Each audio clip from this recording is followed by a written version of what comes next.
축원합니다. 누가복음 1장 31절 33절 보라 내가 잉태의 아들을 낳으리니 그 이름을 예수라 하라. 그가 큰 자가 되고 지극히 높으신 이의 아들이라 일컬어질 것이요 주 하나님께서 그 조상 다윗의 왕위를 그에게 주시리니 영원히 야곱의 집을 왕으로 다스리실 것이며 그 나라가 무궁하리라.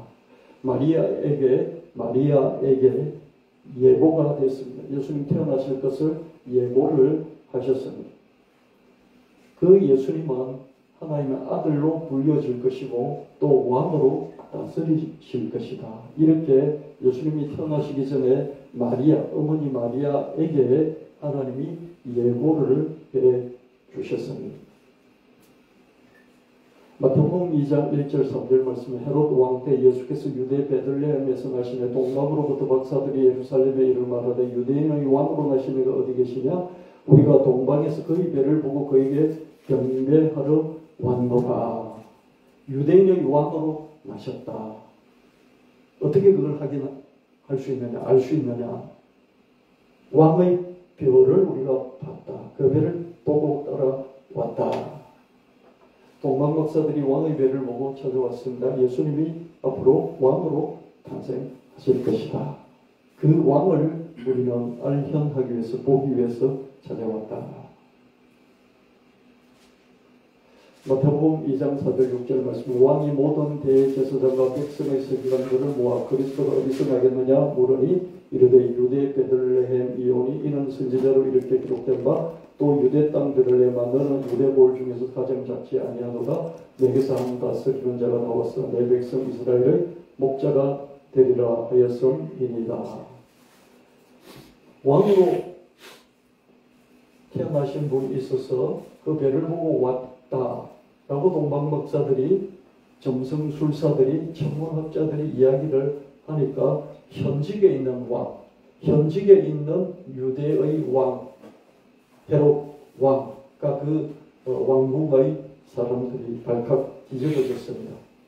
그래서 이제 물색을 한 거죠. 어디서 유대인의 왕 그리스도가 태어났는지.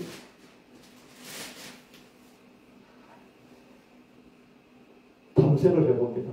예언에 이르는 대로 어떻습니까? 베들레헴에서 태어난다. 그렇게 말씀이 되어 있습니다. 예수님이 이스라엘 목자 곧 왕으로 태어나시는데 베들레헴에서 태어나실 것이다. 이스라엘의 목자, 그죠? 한 다스리는 자, 이스라엘 목자. 목자는 왕이라고 그랬죠. 왕이 태어날 것이다. 베들레헴에서 태어난다. 이렇게 말씀하고 있습니다. 누가복음 2장 8절 11절 말씀에 그 지역의 목자들이 밤에 밖에서 자기 양떼를 지키더니 주의 사자가 곁에 서고 주의 영광이 그들을 두루 비추며 크게 무수하는지라 천사가 이르되 무수하지 말라. 보라 내가 온 백성에게 미칠 큰 기쁨이 좋은 소식을 너희에게 전하노라. 오늘 다윗의 동네에 너희를 위해 구주가 나셨으니 곧 그리스도 주시니라. 목자들에게 예수님의 탄생을 천사들이 알리는데요. 예수님은 그리스도로 태어나실 것이다. 근데 그 그리스도는 너희들의 주님이 되실 것이다. 구주가 되실 것이다. 이렇게 말씀합니다. 마태복음 16장 15절 17절 말씀에 이르시되 너희는 나를 누구라 하느냐. 시몬 베드로가 대답하여 이르되 주는 그리스도시요 살아계신 하나님 아들이십니다. 여러분 이렇게 예수님이 마리아에게 태어날 것을 말씀하시고 또 동방박사들에게 배를 통해서 말씀하시고 또 목자들에게 예수님이 태어나실 것을 말씀하셨는데 예수님은 그리스도로 구주로 왕으로 오실 것이다. 이렇게 예고가 되었습니다. 그래서 예수님 태어나셔서 이제 활동하고 계시죠. 활동하고 계실 때 예수님이 너희는 나를 누구라 하느냐 이렇게 질문을 하셨습니다. 누구라 하느냐. 누구라는 게 중요하지 않습니까? 그렇죠? Who I am, what I am. 그렇죠? 그게 중요하지 않습니까? 누구냐고 물을 수 있어야 됩니다. 여러분들이 예수를 믿을 때, 하나님을 믿을 때 당신 누구십니까? 예수님 누구십니까? 이렇게 물어보고 의문을 가지고 또 알고 싶어하고 그렇게 해보셨습니까? 여러분, 여러분이요 예수님을 믿는 것만큼이나 예수님에 대해서 궁금해서 혹심을 가지고 자꾸 알고자 하는 그런 게 있어야 돼요. 그래서 여러분이 예수님 믿으면서 예수님 더 알고 싶어하는 마음이 없고 또 알고 싶어서 더 노력하고 찾아보고 그런 게 없었다면 그건 진정한 믿음이 아닌 것이죠. 그렇죠? 여러분 예수님을 언제 믿은지 모르지만 믿고 난 이후에 그죠? 시간을 정말 투자해서 돈 버는 것보다도 먹고 사는 것보다 더 투자해서 예수님을 알아보려고 하는 그런 노력 중심, 시간 투자, 마음의 투자 이런 게 있었는지 묻고 싶고요. 예수님이 누구십니까? 질문을 계속 할 수 있습니다. 질문도 바로 답이 있는 게 아니에요. 성경에 보면 나와 있죠. 그죠? 근데 성경을 봐도 성경만 가지고 대답이 되는 게 아니에요. 더 알고 싶은 거예요. 그래서 예수님에 대해서 찾는데 사도 바울이 우리에게 말해준 예수님, 그 예수님으로는 부족해요. 그래서 복음서를 보는 거예요. 그 복음서에서 나와 있는 그 예수님을 안다고 해도 또 부족한 거예요. 더 알고 싶은 거죠. 그래서 여러분이 개인적으로 예수를 믿어가면서 개인적인 주님으로 고백하면서 동시에 예수님 누구신지, 하나님이 누구신지 끝없이 질문하고요. 그 질문의 영역의 답은 상상할 수가 없는 거예요. 그래서 상상을 어떻게 하느냐. 상상할 수 있는 여러 가지 도구들을 여러분들이 확보를 하셔야 되는데요. 그래서 여러분들이 책을 읽기도 하고요. 여러분들이 여러 가지 다양한 어떤 매체를 통해서 예수님을 비추어 보면서 상상하기도 하고 그런 노력을 평생 하게 됩니다. 그러다가 내리는 결론은 뭐겠습니까? 다시 성경에 있는 예수님으로 돌아오겠죠. 그죠? 왜냐하면 그것이 기준이 되기 때문에 그렇습니다. 여러분 늘 평생에 예수님이 누구신지, 예수님 뭘 하셨는지, 하나님 누구신지, 하나님이 어떤 분이시고 뭘 하셨는지 여기에 대한 호기심과 궁금증 이게 있어야 되고 이것이 사라지는 순간에 여러분의 믿음은 정말 형식적이고 껍데기만 남는다. 그렇게 생각하시면서요. 한평생 주님 앞에서 조금 더 주님께 다가가려고 노력하는 그런 시간들을 되시기를 바랍니다. 베드로는 예수님이 그리스도 곧 왕이시라고 고백을 했습니다. 예수님은 그래 네 말이 맞다라고 인정을 해주셨죠. 그리스도는 뭡니까? 마리아에게도 자기 어머니에게도 그리스도라고 말씀하셨고 목자들에게도 그리스도로 말씀하셨고 또 동방 박사들에게도 유대인 왕 그리스도라고 말씀하셨습니다. 그리스도라는 것은 기름 부음 받은 자예요. 하나님이 이렇게 왕들을 세울 때 기름을 부어요. 왕 후보자에게 기름을 부어요. 여러분 다윗에게 사무엘 선지자가 가서 기름을 부어서 왕으로 위해서 미리 뽑았지 않습니까? 기름을 붓는 하나님 기름은 성령을 상징해서 하나님 신 하나님의 성령이 그 사람에 부어져서 하나님의 대리자 하나님의 사람이 됐다. 하나님이 왕 중의 왕 하나님이 진정한 왕이신데 하나님만이 유일한 왕이신데 그러나 하나님이 세상의 왕들을 세우시고 하나님의 대리자로 삼으신 것이죠. 그래서 하나님은 자기를 대신해서 자기의 백성들을 통치할 다스릴 섬길 왕을 뽑으실 때 기름을 부으시는데 그 기름을 부는다는 그 형식은 성령의 기름, 하나님의 성령이 그 사람에게 임한다. 그런 뜻이겠죠. 하나님 성령이 임한다는 것은 그 사람을 하나님 선택했다. 그런 말씀이죠. 선택해서 임무를 맡기신 것이죠. 그래서 그리스도는 다른 말로 백성을 맡아서 기르는 자이기 때문에 목자라고 하기도 하고요. 또 왕이라고 해석할 수 있습니다. 그럼 기름 부은 자는 제사장도 있고 선지자도 있는데 어떻게 왕이라고 단정을 합니까? 저는 그냥 왕이라고 단정을 하고 싶습니다. 제사장이나 선지자도 기름 부음을 받았지만 공식적으로 하나님이 세상을 통치한 대리자로 세우신 것은 왕이기 때문에 그리스도는 왕이다. 이렇게 저는 말씀을 드리고 싶습니다. 마태복음 26장 3절 5절 말씀에 그때의 대제사장들과 백성의 장로들이 가야바라 하는 대제사장의 사관에 모여 예수를 흉계로 잡아 죽이려고 언론하되 말하기를 밀란이 날까 하노니 명제를 하지 말자 하더라. 예수님이 이런 말씀 저런 말씀들 하잖아요. 그런 말씀들이 기존의 질서를 질서를 공격하고 기존의 질서를 무너뜨리는 거죠. 그래서 종교 기득권을 가진 사람, 대제사장, 제사장, 율법사, 서기관, 바리새인들, 예수님을 잡아 죽일 흉계를 꾸밀 수밖에 없죠. 저 사람들의 눈에 예수님은 종교 질서, 위계 질서, 딱 정해져 있는, 이 딱 세팅되어져 있는 이 체제를 파괴하려고 하는 그런 파괴자에 불과하겠죠. 그리고 어떻게 하든지 잡아 죽여야 합니다.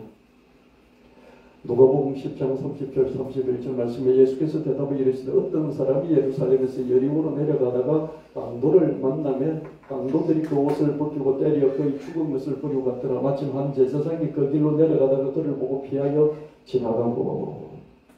예수님이 이 이야기를 지어내서 제자들에게 자기를 따르는 무리들에게 이 말씀을 비유를 들어서 스토리텔링으로 쭉 풀어주시는, 얘기를 해주시는 거예요. 얘기를 해주는데 하필 강도 맞는 사람이 그죠. 거의 죽게 됐어요. 다 뺏기고 옷도 이렇게 벗김을 당하고 죽게 됐어요. 그죠. 근데 마침 그 옆을 제사장이 지나가, 첫 번째로 제사장이 지나간 거예요. 근데 제사장은 보고 그죠. 아무렇지도 않다는 듯이 지나가 버렸다. 예수님이 이 이야기를 꾸며내신 거죠. 그리고 돌려주시는 거죠.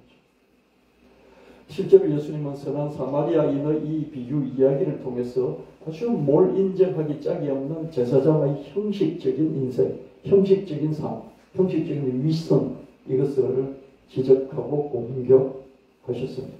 예수님은 공공연하게 성전을 공격했고요. 공공연하게 성전과 관련된 제사장의 무리들을 공격을 했고요. 또 안식일을 공격을 했습니다. 여러분, 이스라엘을 지탱하는 두 기둥이 뭐냐면 하나는 성전이고 하나는 안식일이에요. 성전의 핵심이 또 제사장과 레위인들이에요. 이 다음에 등장하는 사람은 레위인이에요. 그렇죠? 지금 제사장은 이제 목사 그룹에 해당되고요. 또 레위인은요, 장로, 권사 이런 직분에 해당된다고 이렇게 생각해 볼 수는 있겠죠. 그렇죠? 하나님을 외치고 하늘 사랑을 외치면서 너무 위선적인 것을 들추어내시는데 그 위선을 들추어내는 방식이 뭐냐면 이 얘기를 꾸며서 예수님이 그렇게 사람이 죽게 됐는데도 제사장이 그냥 지나가 버렸어. 야, 이게 제사장이냐? 그러시는 거예요. 예수님은 그 30대 초반에 혈기방장한 그 나이에 그죠? 이런 얘기들을 했을 때 그때 그 표정과 말투 이런 것들을 한번 상상해 보십시오. 예수님은 이런 분이셨죠. 그러니까 죽어 마땅한 거죠. 그죠? 기존의 질서에 반하는 죽어 마땅한 그런 사람으로 기득권자들은 평가할 수 있었을 것입니다. 마가복음 14장 63절 64절 대제사장이 자기 옷을 찢으며 이르되 우리가 어찌 더 정의를 요구하리요 그 심성 모독하는 말을 너희가 들었도다 너희는 어떻게 생각하느냐 하니 그들이 다 예수를 사형에 해당한 자로 정죄하고 대제사장이 예수님 보고 너 누구냐 물었거든요. 너가 지극히 높으신 하나님의 아들 그리스도냐 물어봐요. 그때 예수님 대답 안 해요. 자꾸 물으니까 맞다라고 말씀하실 뿐만 아니라 장차 너희가 내가 하나님 보좌 우편에 앉을 것과 또 구름을 타고 이 세상에 와서 너희들 심판할 것을 너희는 또 거기 볼 것이다. 이렇게 말씀합니다. 이야기를 듣고 가만히 있을 대제사장이 어디 있겠습니까? 그렇죠? 길길이 날뛰면서 신성 모독자다. 이렇게 다 증인들을 세우고 싸잡아서 예수님을 잡아 죽이려고 하는 것이죠.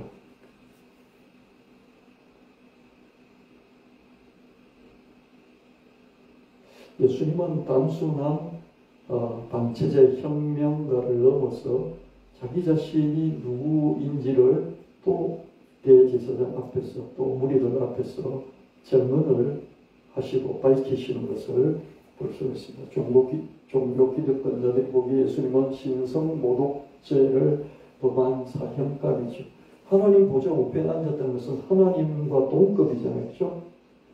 그리스도를 넘어서 하나님 기름 부어 세운 왕이라는 것을 넘어서 어떻습니까? 하나님과 동급이 되는 것이죠. 하나님 아들도 아니고 하나님과 똑같은 동급이 하나님이 되신 거예요. 신성 모독이죠. 유대인은 유일신이잖아요. 단 한 분 하나님을 믿잖아요. 그런데 하나님 옆에 또 하나님이 있으니까 어떻습니까? 신성모독이죠. 그러나 로마 식민지에 있는 저 대제사장 종교 지도자들은 재판권이 없었어요. 사람을 이렇게 재판해서 죽일 수 있는 그런 권한이 없었습니다. 그래서 로마 총독의 권한으로 넘겨야 했습니다. 그래서 예수님이 대제사장 가야바의 뜰에 잡혀서 고문을 당하다가 또 왕에게 보냈다가 그죠? 왕도 안 되니까 어떻습니까? 빌라도 총독이 다시 보냈죠. 그죠? 누가복음 20장 20절 이에 그들이 엿보다가 호시탐탐 노리다가 예수를 총독의 다스림과 권세 아래에 들기를 하여 정탐들을 보되어 그들로 스스로 의인이지 하며 예수의 말을 책잡게 하니 예수의 말을 자꾸 뭐라고 자꾸 질문을 해서 그 답이 나오도록 만드는 거예요. 신성모독적인 그런 답이 나오도록 계속 질문을 하는 거예요. 저들은 예수님의 발언들을 책잡았고 결국 예수님을 총독 빌라도 앞에 끌고 가서 세워 정죄를 합니다. 빌라도가 예수님을 그냥 내보내려고 하자 저들은 아주 약삭빠르게 예수님을 종교범이 아니라 신성모독했다. 그래봤자 빌라도는 관심이 있다 없다? 관심 전혀 없어요. 자기는 로마 황제를 신으로 모시고 사는데 뭐 이렇게 야훼 신을 뭐 이렇게 모독한 자가 뭐 그런다고 해서 빌라도가 깜짝 놀라가지고 뭐 이렇게 감옥에 쳐넣고 관심 없어요. 그러니까 이 대제사장 그룹이 어떻게 합니까? 종교범이 아니라 정치범으로 싹 전환을 시켜서 고발을 합니다. 요한복음 19장 12절 말씀에 이러함으로 빌라도가 예수를 놓으려고 힘썼으나 유대인들이 소리지르 이르되 이 사람을 놓으면 가이사의 충신이 아니니이다. 무릇 자기를 왕이라 하는 자는 가이사를 반역하는 것입니다. 신성모독으로 자기들은 예수님을 닥달을 신분을 해놓고 이제는 빌라도 앞에 끌고 가서 어떻게 말합니까? 스스로 왕이라고 했다. 그리스도는 왕이다. 그리스도는 왕인데 스스로 왕이라 했으니까 이거는 로마 황제를 섬기는 자기가 왕이라 했으니까 이건 반역죄입니다. 이렇게 고발하면서 이 반역죄인을 그대로 털어주는 것은 당신은 로마 황제의 충신이 아닙니다. 로마 황제를 섬기면서 어떻게 총독이면서 이런 자를 그냥 풀어줄 수, 훈박을 할 수가 있습니까? 이렇게 긁고 넘어지니까 빌라도가 어떻습니까? 이 말을 듣고 그대로 가만히 있을 수가 없는 거예요. 어쩔 수 없이 예수님을 십자가로 넘겨주는 걸 볼 수 있습니다. 요한복음 19장 19절 말씀 빌라도가 패를 써서 십자가 위에 붙이니 나사렛 예수 유대인의 왕이라 기록되었더라. 뭔가 총독일지라도 사람을 사형에 처할 때는 판결의 근거를 남겨야 되지 않겠습니까? 그렇죠? 그래서 이 패를 붙였어. 유대인 왕이다. 이건 반역죄다. 그렇게 세상에 공포하고 그것도 당대에 그죠? 그 사람들이 히브리어를 썼기 때문에 이스라엘어 히브리어로 이렇게 유대인의 왕 이렇게 쓰고 나사렛 예수 유대인의 왕 이렇게 쓰고 그때 공통으로 썼던 코인의 그리스 공통어를 밑에 쓰고 또 맨 마지막에는 롬 황제이기 때문에 라틴어 로마어를 여기다 기록을 해서 온 세상에 그죠? 자기가 그냥 죽이는 게 아니라 유대인은 왕이라고 했기 때문에 역적범으로 몰아서 사형에 처한다. 이렇게 전 세상에 공포를 했던 것이죠. 빌라도는 예수님을 십자가에 내줄 수밖에 없었습니다. 그러나 요한복음 10장 17절 18절 말씀에 내 목숨을 버리는 것은 그것을 내가 다시 얻기 위함이니 이로 말미암아 아버지께서 나를 사랑하시느니라. 내 목숨을 내게서 빼앗는 자가 있는 것이 아니라 로마 황제가 빌라도 총독이 또는 대제사장 가야바가 내 목숨을 빼앗는 것이 아니라 내가 스스로 내 목숨을 버리노라.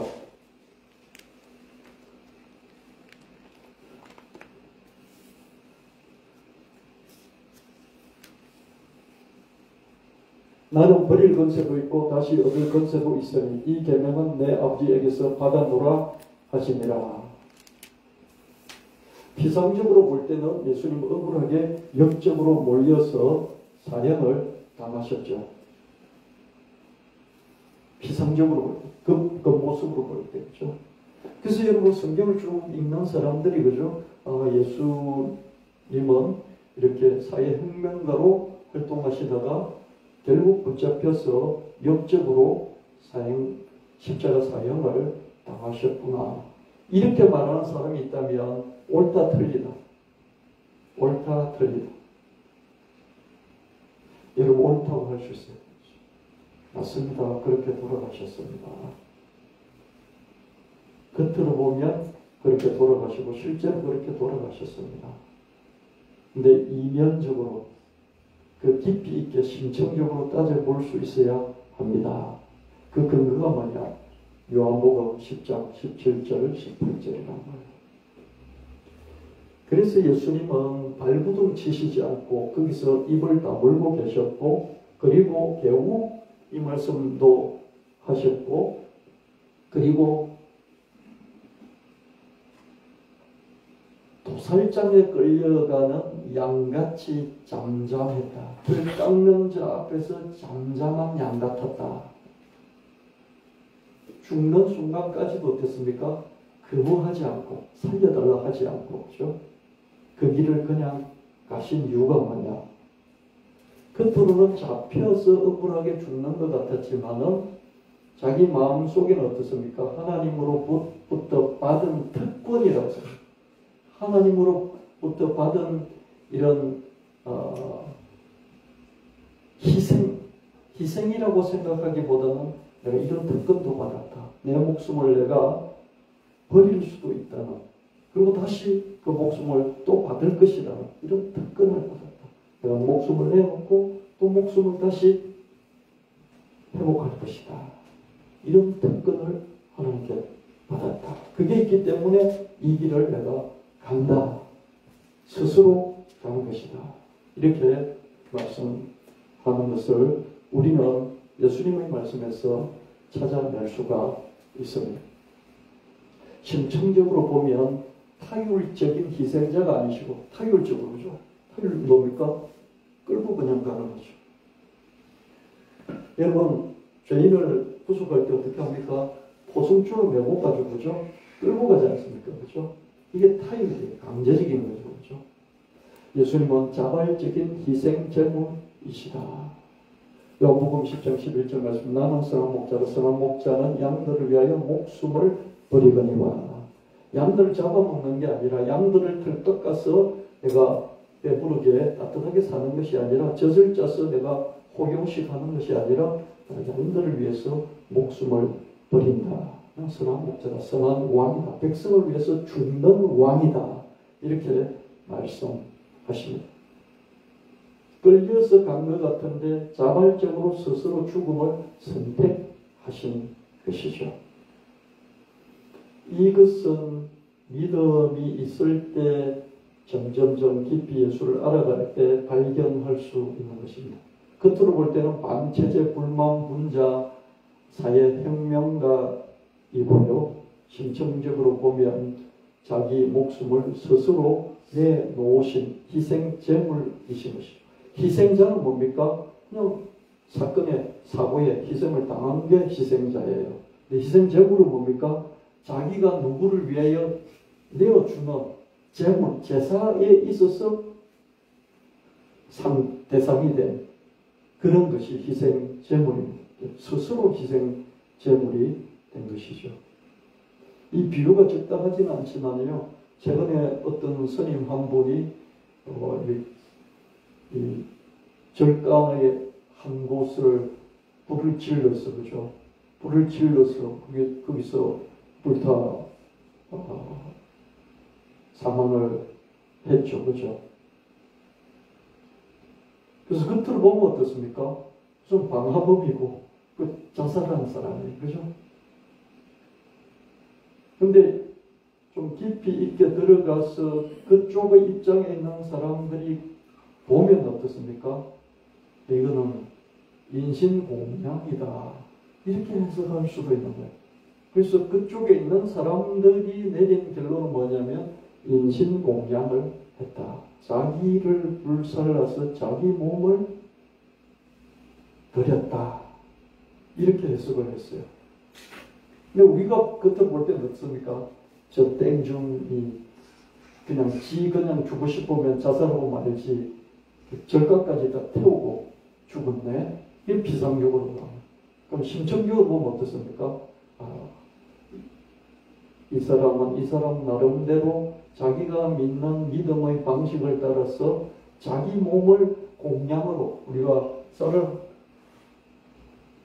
한 바가지 퍼서 이렇게 주는 걸 공양이라고 그러잖아요. 그죠?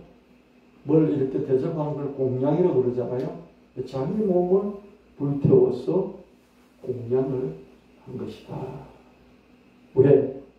이 세상을 좀 더 살만한 세상으로 만들기 위해서 그랬다.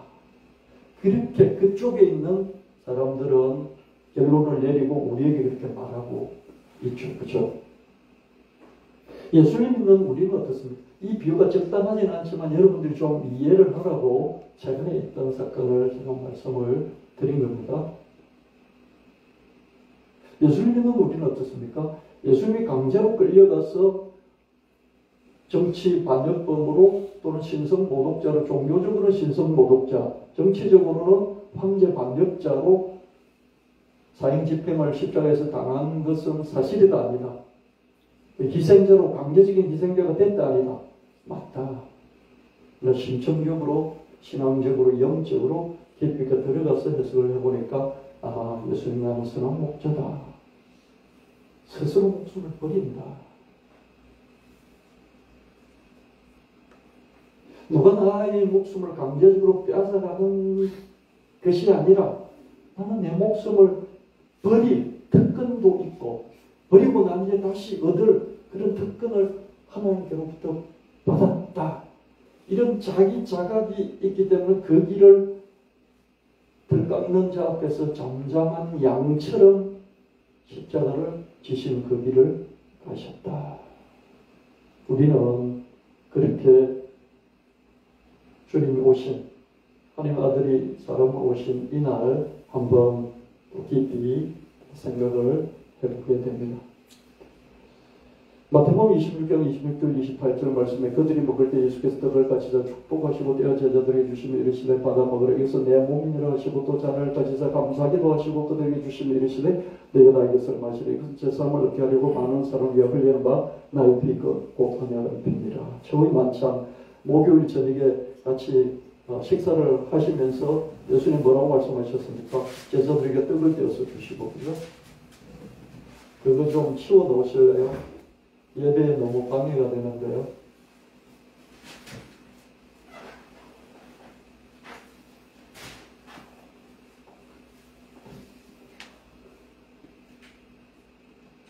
저희 만찬을 하시면서 떡을 뗄 거다, 그렇죠? 무교병 떡을 뗐겠죠. 그래서 제자들에게 주시면서 그냥 먹어라 이렇게 하시지 않고 내 몸이다 이렇게 말씀하셨어요. 또 포도주를 부어주시면서 마시라 그러지 않고요. 내 피다 그렇게 말씀하셨어요. 그 뭡니까? 곧 있을 십자가 사건을 본인은 알고 계시기 때문에 제자들에게 비유로 그죠. 이 떡은 내 살이야. 이걸 먹어. 이 포도주는 내 피야. 이것을 마셔. 그래야 너희들이 제사함을 받고 영생을 얻게 될 것이야. 이렇게 앞당겨서 미리 제자들에게 말씀을 설명을 해주신 것이죠. 예수님은 자발적으로, 그죠? 잡혀 돌아가시기 전에 자발적으로 자기 몸을 제자들에게 대표적으로 또 우리 모든 믿는 자들에게 그 이스라엘 모든 사람들에게 주신 것이죠. 이것이 강제적으로 붙잡혀간 희생자가 아니라 자발적으로 스스로 희생의 제물, 제사의 제물, 구약에서 제사를 지낼 때 양을 잡아서 피를 흘리고 번제로 하나님께 바쳤지 않습니까? 속죄 제물로, 그죠? 그렇게 자기가 어린 양으로, 하나님은 어린 양으로 사람이 제사를 지낼 때 양을 잡아서 하나님께 드리듯이 하나님의 제물, 어린 양으로 자기 자신을 자발적으로 스스로 선택해서 드린다. 이것을 예수님 알고 계셨고 그것을 이렇게 심층적으로 우리에게 전해주고 있는 것이죠. 저와 여러분은 예수님 오신 이 성탄절에 예수님이 어떤 분이신가 를 이해를 할 때 희생자이신 동시에 희생제물이시라 이렇게 총체적으로 이해를 하시게 되기를 예수님 이름으로 축원합니다. 비상적으로 세상 사람들이 성경 훅 읽고 예수가 이렇게 붙잡혀 죽었네 이것도 맞고 예수님은 다 알고 계시면서 스스로 붙잡혀 죽되 수동적으로 붙잡혀서 강제적으로 죽기만 한 것이 아니라 스스로 자발적으로 능동적으로 그 일을 하셨다. 이렇게 또한 같이 이해를 하게 되시기를 바랍니다. 예수님의 발언들은 기존의 위계 질서, 종교 질서, 사회 질서에 충격을 가합니다. 그래서 기득권층의 반격을 피할 수가 없죠. 결국 예수님은 신성 모독자를 낙인이 찍혔고 역적으로 십자가에 내몰리셨습니다. 예수님은 피상적으로 보면 분명히 억울한 희생자이십니다. 그러나 심층적으로 깊이 있게 보면 자발적인 희생 제물이 되셨습니다. 자기 백성을 위해 스스로 목숨을 내놓으신 것이죠.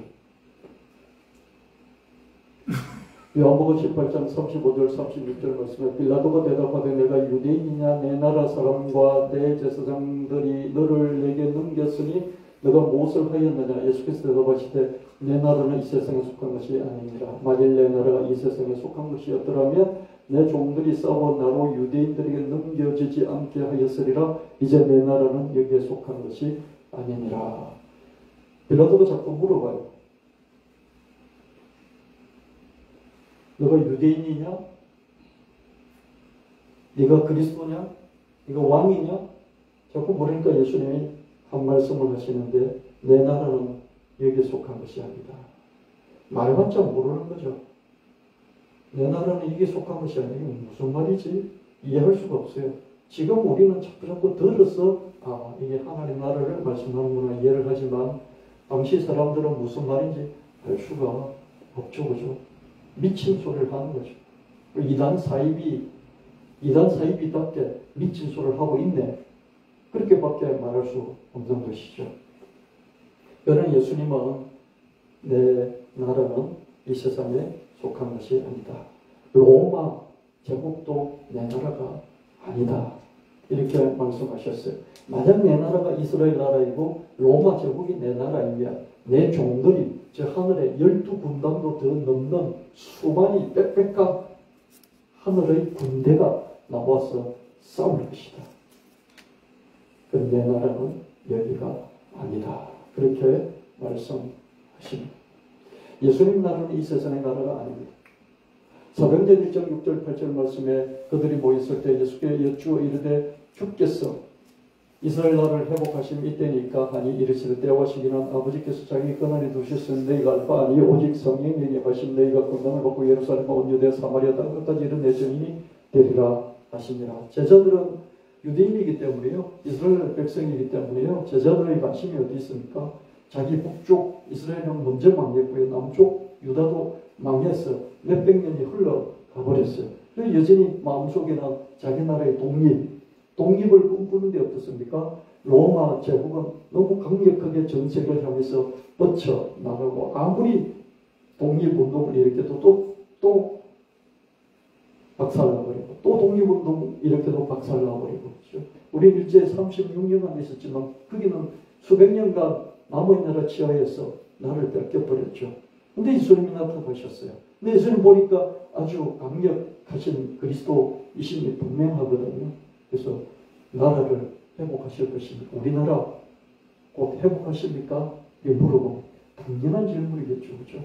근데 예수님은 내가 이스라엘 나라를 회복하고 로마 제국을 접수해서 황제가 되는 그것이 나의 꿈이 아니고 나의 목표가 아니다. 그거 관심 갖지 말고 성령 충만해서 땅 끝까지 이르러 나의 복음을 전해다오. 이렇게 부탁하십니다. 이스라엘 나라를 독립시키고 거기서 왕 노릇하는 것은 예수님 관심사가 아니죠. 예수님 관심사는 하나님 나라, 자기와 함께 시작된 하나님 나라, 그 갈릴리 촌동네의 그 못 사는 사람들, 수고 묵은 짐진 자들과 함께 시작된 하나님 나라, 가난한 자들 너희는 복이 있나니 하나님 나라가 너희 것이며 하면서 그 가난한 자들과 함께 시작한 몇몇 무리들과 함께 시작한 그 하나님 나라, 그 하나님 나라가 온 유대와 사마리아 땅 끝까지 이르러 확장되어져 나가는 그것이 예수님의 관심사인 것이죠.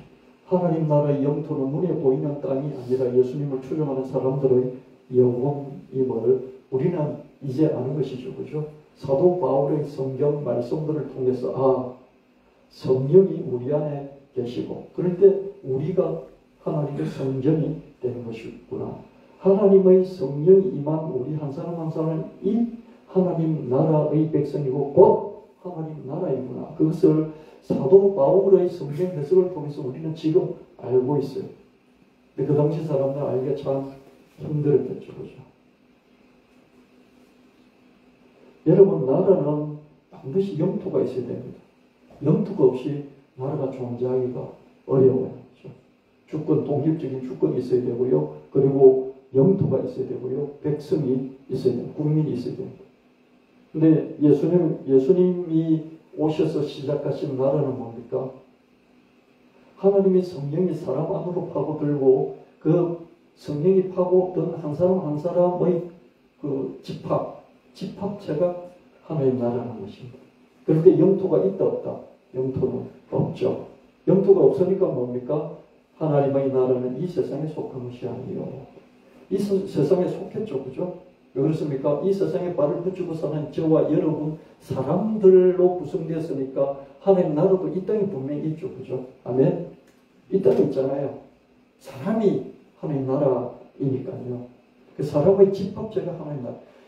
예수를 믿고 성령으로 거듭난 여러분 한 사람이 하나님 나라이고 그 한 사람들이 모여있는 교회가 하나님 나라이고 교회들이 모여있는 그것이 하나님 나라인데 그것은 이런 예배당 개념, 건물 개념은 아니죠. 그죠? 영토 개념은 아니죠. 그죠? 그러니까 이 세상에 속한 것 같은데 이 세상에 속해 있지 않는 나라, 그게 하나님 나라이죠. 예수님은 그걸 말씀하셨는데 그때 말씀을 들은 사람이 이해를 할 수 있다 없다? 없는 거죠. 저와 여러분은 이런 말씀들을 나중에 사도 바울 이 해석해 놓은 그 성경들을 보면서 그걸 가지고 복음서를 보면서 이게 들추어내서 심층적으로 하나하나 이해를 해나가고 있는 거예요. 하나님 나라는 예수님의 탄생하심과 함께 이 세상에서 시작됐고 예수님 활동하심과 죽으심과 부활하심 이후에 계속해서 확장 중이죠. 어떻게 확장되고 있습니까? 영토적으로 확장되는 건 아니죠. 그렇죠? 모든 황제들은 영토 확장, 팽창주의 노선, 모든 제국주의, 모든 황제들은요 영토 팽창에 힘썼어요. 평생. 그죠? 예수님은 영토 확장을 어떻게 하셨습니까? 땅의 확장이 아니라 사람들의 마음을 확장시키는 방식으로 확장을 해오셨습니다. 그래서 복음을 전하러 가신 것이죠. 나가서 땅을 정복하라고 하시지 않고 사람의 마음에 복음을 심어서 그 복음으로 성령을 건너게 하라. 그래서 하나님 나라를 확장해 나가라. 그렇게 말씀하신 것이죠. 예수님은 이스라엘 나라는 로마 제국을 넘어서는 하나님 나라의 그리스도 왕이라고 그랬죠. 곧 왕이시다. 이 세상의 이스라엘 나라든 로마 나라든 그 어떤 나라든 이 하나님 나라의 기준에 부합하지 않는다면 예수님은 저들 나라의 기준과 갈등하고 충돌할 수밖에 없는 것이죠. 그렇죠? 이 예수님을 따른 우리도 어떻습니까? 하나님 나라의 기준이 있어요. 예수님 세워놓으신 기준이 있어요. 예수님 세워놓으신 기준은 뭡니까? 세 계명을 너희에게 주노라. 서로 사랑하라. 이 안에 있는 사람들, 예수님 믿는 사람들끼리는 철저하게 사랑하라고 말씀하시고요. 그리고 그 계명은요 훨씬 더 구약보다 어렵습니다. 오리를 가려고 하면 십리를 가라라고 말씀하시고요. 오른밤을 왼밤을 치면 오른밤도 돌려대라고 말씀하시고요. 속옷을 달면 겉옷을 주라고 말씀하시고요. 사람을 보고 음욕을 품은 자마다 이게 가능했다라고 말씀하시고요. 훨씬 더 계명이 구약의 율법보다 엄격한 거죠. 이런 기준을 주시면서 이 하나님 나라 백성이 지켜야 할 기준이다 말씀하셨습니다. 원수도 사랑하라. 구약보다 훨씬 어려운 율법을 율법보다 어려운 새 계명들을 주신 것이 이게 하나님 나라이고 하나님 나라의 기준입니다. 이 기준에 위배되는 세상 나라의 어떤 기준이나 관습이나 법칙이나 제도가 있다면 예수님은 계속해서 충돌하고 갈등하고 그것을 파괴하려고 하실 수밖에 없겠죠. 그죠?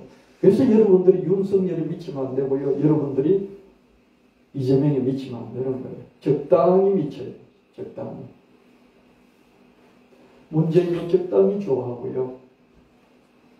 여러분 영남이라고요. 무조건 윤석열 그러지 마시고 여러분이 전라도라고요. 호남이라고 무조건 문재인 이재명 하지 마십시오. 예수님 믿는 자답게 여러분이 기준 세우고 살아야 됩니다. 아멘. 저는 예수님을 믿고요. 이 세상에 어느 한 사람, 어느 한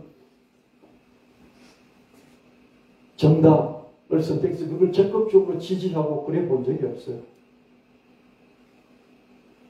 근데 많은 목사들마저도 그죠? 목사들마저도 이런 정파를 떠나지 못하고 거기에 매여서 거기 성도들까지도 그런 몰고 가는 지나치게 애국을 강조하면서 뭐 이렇게 뭐 빨갱이들이 나라 망친다 그러면서 빨갱이 때려잡자 그러고 이 정부를 지켜야 된다 그렇게 설교하는 목사들 많아요. 피를 토해요. 피를 토한다고요. 순교할 각오를 순교가 아니죠. 순국을 할 각오로 그렇게 피를 토하는 목사들이 있습니다. 예수를 모르는 거죠. 예수님의 나라는 여기에 속한 게 아니에요. 이 땅의 나라에 충성하고 이 나라를 위해서 순국하고 이게 예수님의 나라가 아니에요. 그 나라가 예수님의 나라하고 일치한다면 그렇게 해도 돼요. 근데 일치하지 않는데 그 나라를 위해서 자기 몸을 바친다는 것은요. 하나님 나라에 반대되는 것일 수 있습니다. 예수님은 강제적으로 목숨을 잃으신 게 아니라 겉으로 보기에는 그런 것 같지만은 실제적으로 어떻습니까? 스스로 제물이 되셨어요. 하나님 나라를 위해서 하나님 나라의 백성을 위해서 선한 목자로 자기 목숨까지도 버리신 분이시다. 그러면 그 나라는 어떤 나라냐? 그 나라는 예수님 복음을 듣고 믿고 성령으로 거듭나서 예수 그리스도의 추종자가 된 사람들로 이루어진, 된 사람들의 영혼으로 이루어진 그런 의미의 나라이지 영토 개념이 아니다. 그래서 우리는 예수를 믿으면서 나라를 사랑하되 나라를 넘어서고 자기 정부를 믿고 지지해주고 응원하되 그 정부를 넘어설 줄 아는 그런 우리가 되어야 될 줄 믿습니다. 그래서 예수 믿는 사람이 강력한 거예요. 예수 믿는 사람이 왜 강력한지 아십니까? 세상의 어떤 권력이나 어떤 부함이나 어떤 주의를 인정해 주면서 그걸 훨씬 넘어서는 하나님 나라의 구성원이기 때문에 그렇죠. 그것들을 발 아래에 두고 있는 것이죠. 그래서 그런 신념으로 그런 기준으로 살기 때문에요. 자기는 밑에 세상의 권력자나 부자들 밑에 있을지라도 늘 어떻습니까? 그 상위에 있는 초월에 있는 그런 삶을 살기 때문에 강력한 것이죠. 기둘리지 않을 수 있는 것이죠. 그래서 예수에 미치는 사람은요, 예수의 그 열정적인 청년 때의 그 반골 기질까지도 사랑하고요. 백만 분의 1일지라도 그런 모습을 자기도 좀 닮으려고 노력을 합니다. 그 쉽게 어떤 사람을 존경하지 않습니다. 추종하지 않습니다. 멋있잖아요.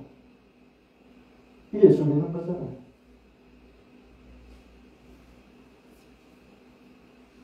기존의 질서를 깨뜨리는 반체제 혁명가의 모습은 예수님의 총체적인 모습 중에 한 부분이죠. 그죠? 그럼 이 한 부분을 그런 모습으로 이렇게 봤을 때 그 부분이 있다 없다 있는 거죠. 그죠?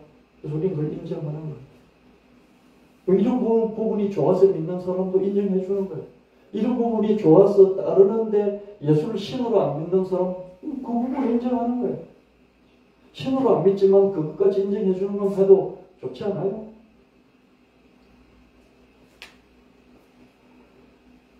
누가복음 20장 17절 18절 그들 보시며 이르시되 그러면 기록된 바 건축자들이 버린 돌이 모퉁이에 머릿돌이 되었느니라 하며 찜이냐 무릇 이 돌 위에 떨어지는 자는 깨어지겠고 이 돌이 사람 위에 떨어지면 그를 가루로 만들어 흩으리라 하시니라.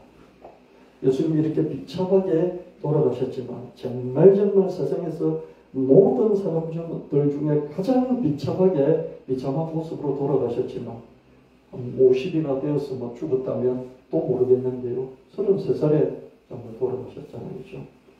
비참하게 죽으셨지만 체험을 당하셨지만 어떻습니까? 이런 모습을 보고 비웃거나 또 모독하거나 또 우습게 생각하거나 조롱하거나 대적을 한다면 이 버린 돌과 같다는 거죠. 여러분 돌멩이를 버릴 때 어떡합니까?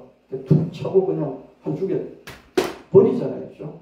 그게 쓸모없는 거죠. 버려진 돌이에요.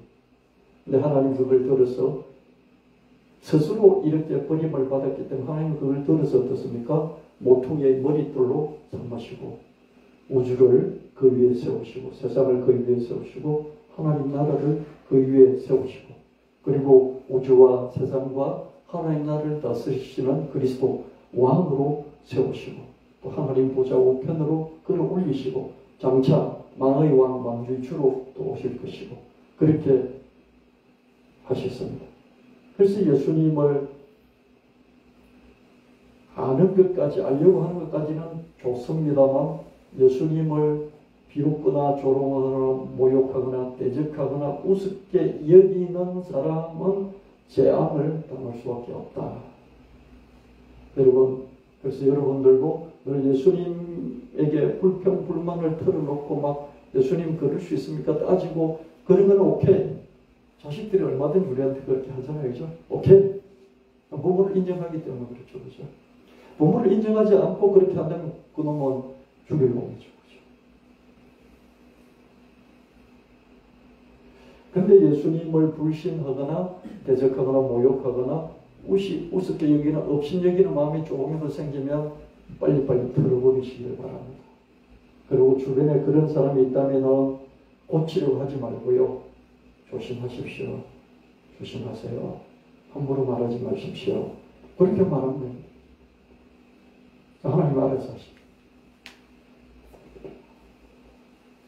마가복음 14장 60절 62절 말씀에 대제사장이 가운데 일어서서 예수에게 물어 이르되 너는 아무 대답도 없느냐 이 사람들이 너를 치는 증거가 어떠하냐 하되 침묵하고 아무 대답도 아니하시거늘 대제사장이 다시 물어 이르되 내가 찬송받을 이의 아들 그리스도냐 예수께서 이르시되 내가 그니라 I am 내가 그다 이걸 직접 합법으로 하면 I am은 하나님만 자기 자신을 I am이요. 당신 누구십니까? 모세가 물으니까 I am 이라고 다 대답하셨죠. 그죠? 나는 나야. I am who I am. 예수님이 자기가 자기라고 말해요. 나는 나야. 이렇게 말씀하시죠. 예수님은 하나님이시니까. 인자가 권능자右편에 앉은 것과 하늘 구름을 타고 온 것을 네가 보리라 하시니 대제사장이 신문을 자꾸 하면서 니 누구 이렇게 자꾸 물어보는 거지. 예수님이 가만히 계시다가 한 말씀 하셨죠. 그죠? 내가 그니라 I am 나는 하나님 보좌 우편에 앉을 것이고 또한 구름을 타고 이 세상에 다시 올 것이다. 이 신성보복이죠. 그죠? 아까도 말씀드렸죠. 하나님 보좌 우편에 앉는다는 것은 하나님 둘이니까 신성보복이죠. 예수님은 하나님 보좌 우편에 앉으시고 장차 구름 타고 다시 오실 것이다. 요한계시록 19장 15절 16절 그의 입에서 예리한 금이 나오니 그것으로 만국을 지겠고 친히 그들을 철장으로 다스리며 또 친히 하나님과 전능하신 이의 명렬한 진노의 포도주 틀을 밟겠고 그 옷과 그 다리에 이름을 쓴 것이 있으니 만의 왕이요 만주의 주라 하였더라. 우리는 그리스도 그러다가 그리스도가 이스라엘 나라를 회복해서 독립해서 그게 그리스도인 줄 알았더니 예수님은 여기 있는 나라가 아니고 하나님 나라다 말씀하셨는데 그 하나님 나라는 나중에 이해하기로 성령으로 거듭난 사람들, 복음을 듣고 성령으로 거듭난 사람들이 영혼들의 집합체를 하나님 나라라고 하는구나. 이 정도까지 알고 그 나라의 왕이 예수 그리스도이구나를 알았어요. 십자가에 매달려 사형 집행을 당하신 그 강제적으로 희생자가 되신 그분이 바로 하나님 나라의 왕이시구나. 그까지는 알았어요. 근데 예수님께서 요한계시록에서 말씀하시기를 만왕의 왕이요 만주의 주라. 그렇게 말씀하시는 거죠. 하나님 보좌 우편에 앉을 것이고 또 만왕의 왕 만주의 주로 오실 것이다. 아멘.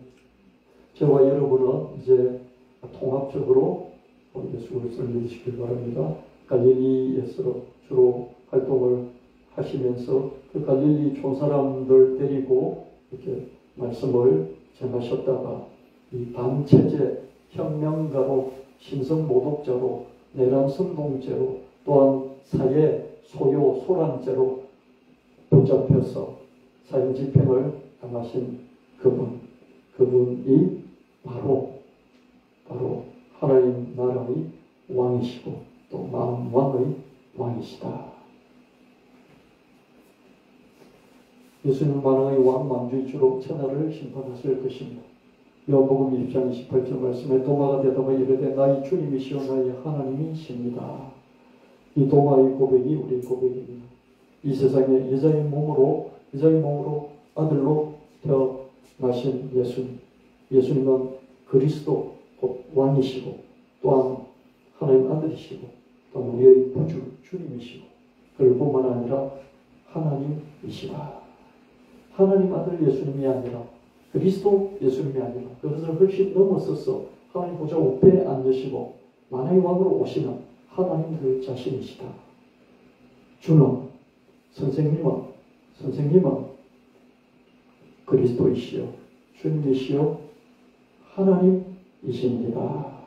사도 바울은 그리스도까지 고백했지만 부활 후에 주님을 만난 도마는 하나님이라고 고백을 했습니다. 이렇게 예수님을 경험해 나갔던 직접 몸으로 부딪히며 경험해 나갔던 사람 그 중에 도마는 죽기 전에 예수님을 하나님으로 고백을 했습니다. 아직도 예수님에 대한 신앙이 그 상태에 머물러 있는 분이 계십니까? 예수님을